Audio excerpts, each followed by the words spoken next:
restaurant market, but my main purpose would be to feed individual families, and that's really what I want to do. So my tractor guy, Mr. Alverson, will be coming out today. This afternoon, he is going to till all this straw and leaves into the soil and give me a much better texture to work with, and we'll get everything going from there. I've got some seed starting shelves I'll show you a little bit later where I'm getting my seeds ready, getting them started so I can have my vegetables. All my vegetables will be grown from seed by me.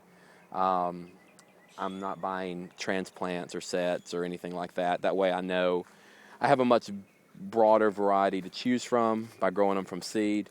I also have a lot more control over the entire process, so I can put them in at whatever time I want to put them in. I can make sure that they are fertilized with my worm castings and fish emulsions and things that I make myself, as opposed to being fertilized by chemical fertilizers. It's just one of those steps in the process. Main goal is to kind of eliminate the petroleum out of my diet, and hopefully some out of the diet of my friends and family by supporting a local agriculture, by growing my own food and growing food for a large majority of people who live close to me. These leaves were collected off the sides of the roads in Birmingham, so basically people rake their leaves up, put them out for the landfill. I go around and pick them up. Keeps them out of the landfill. I know some areas of Birmingham do compost their leaves, but it's a small portion of what is actually out there. So I do take them and work them into my soil, and it helps to keep them out of the landfill and make sure that they're worked out really well and works into instead of going to the landfills and taking up space.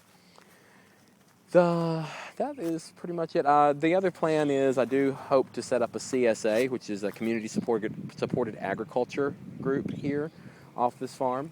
And that will basically be people who are interested in organically grown heirloom vegetables, who basically will buy into my farm at the beginning of the year.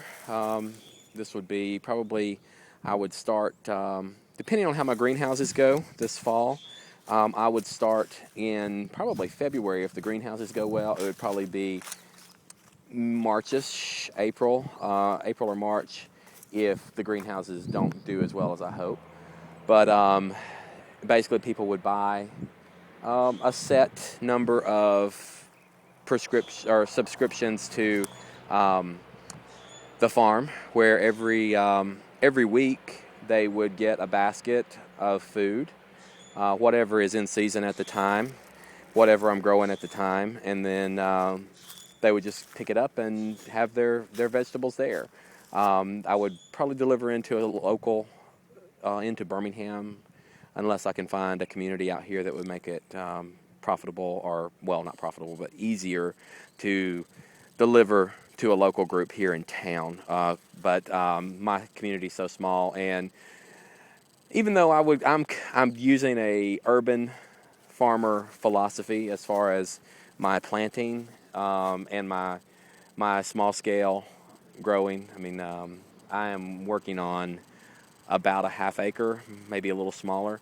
The whole lot is a little over 2 acres, I think. But the section that I'm actually farming right now, at least to start out with, is going to be about a half acre. And so I'm using a lot of the urban farming mindset to keep everything in scale, to do everything very intensively, and to try to make the best use of what little space I do have. But the thing about what I was saying is that even though I'm in the middle of the country, kind of, I've got a small spot of land. So a lot of the urban farming techniques and small-scale farming techniques are what I'm going to use to make this work for me. But the other thing, the downside to that, is that a lot of the people who live around here do have their own gardens. So there may not be such a big market for really, really local, but I'm only about 30 miles, 35 miles outside of Birmingham. So that market, there will be hopefully be a lot of people there who will be interested in getting local, within a 100-mile radius, vegetables that are organically grown and heirloom and stuff that you can't find anywhere else. I may focus on the farmer's market, but I would really rather have a one-on-one connection with individuals and individual families so that people could actually come to the farm.